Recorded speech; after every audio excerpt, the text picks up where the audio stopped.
Saudara-saudari terkasih, di awal perayaan Ekaristi, imam selalu mengajak umat untuk mengakui dosa. Ada satu bagian penting yang kadang dilupakan orang dalam pengakuan dosa, yaitu dosa kelalaian. Dan salah satu dosa kelalaian yang disebutkan dalam kitab suci adalah lalai menegur sesama. Dalam bacaan pertama, Allah berfirman lewat Nabi Yeskiel untuk memperingatkan orang yang jahat. Dan seorang yang tidak berbuat apa-apa, yang lalai memperingatkan orang jahat agar bertobat, maka orang yang ditegur akan mati dalam kesalahannya, tetapi Allah juga akan menuntut pertanggungjawaban terhadap mereka yang lalai menegur sesamanya. Kadang ada ketakutan bahwa jangan-jangan orang yang ditegur mengatakan, "Hidupmu sendiri belum baik, kamu terlalu turut campur dengan urusan orang lain." Maka ada dua hal yang perlu diperhatikan dalam menegur. Pertama, siapa saja wajib memberikan teguran, tidak harus menjadi orang suci lebih dahulu. Kalau menunggu orang harus suci lebih dahulu, baru menegur orang lain, maka mungkin tidak ada lagi orang yang bisa menegur sesamanya, karena tidak ada manusia yang sempurna. Rasul Paulus bukanlah orang yang sempurna. Julukannya tidak main-main. Dia penganiaya jemaat. Namun ia tidak lalai menegur dan memperingatkan jemaat lewat surat-suratnya. Contoh bacaan kedua, Paulus menegur dan memperingatkan umat di kota Roma. "Saudara-saudara, janganlah berhutang apa-apa kepada siapapun, tetapi hendaklah kamu saling mengasihi, sebab barang siapa mengasihi sesamanya manusia, ia sudah memenuhi hukum Taurat." Ini sebuah teguran yang indah untuk orang-orang kota besar Roma yang suka berhutang dan bisa jadi kadang tidak membayar hutangnya. Di sini yang dimaksud terutama hutang dosa yang belum dipertanggungjawabkan.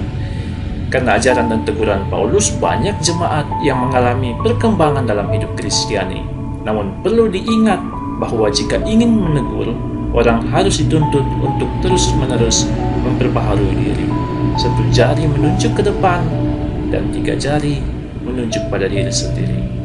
Paulus sendiri tidak lupa membaharui dirinya dalam kesucian dan kasih. Kedua cara menegur.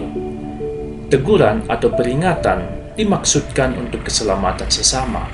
Namun apabila tidak hati-hati, teguran yang bermaksud baik malah merendahkan orang lain. Oleh karena itu, dalam bacaan Injil, Yesus memberikan pedoman, "Apabila saudaramu berbuat dosa, tegurlah dia di bawah 4 mata.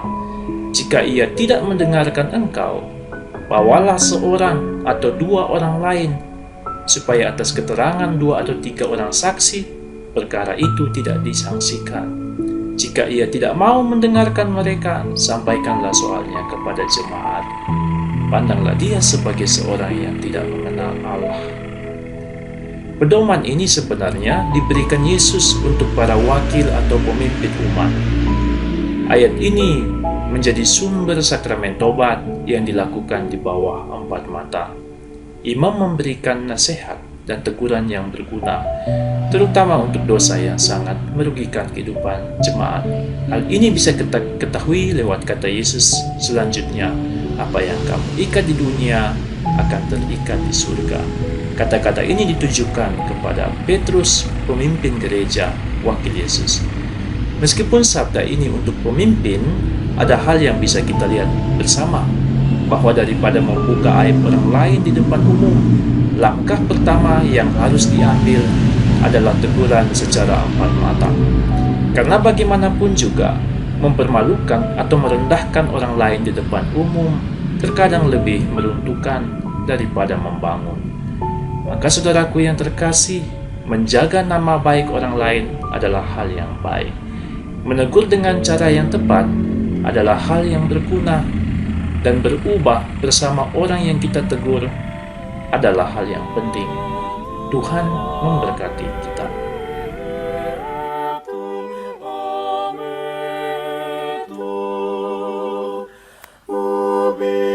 Ubiquite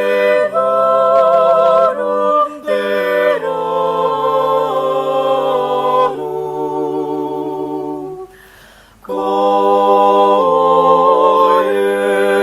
Yesus, sakratisimu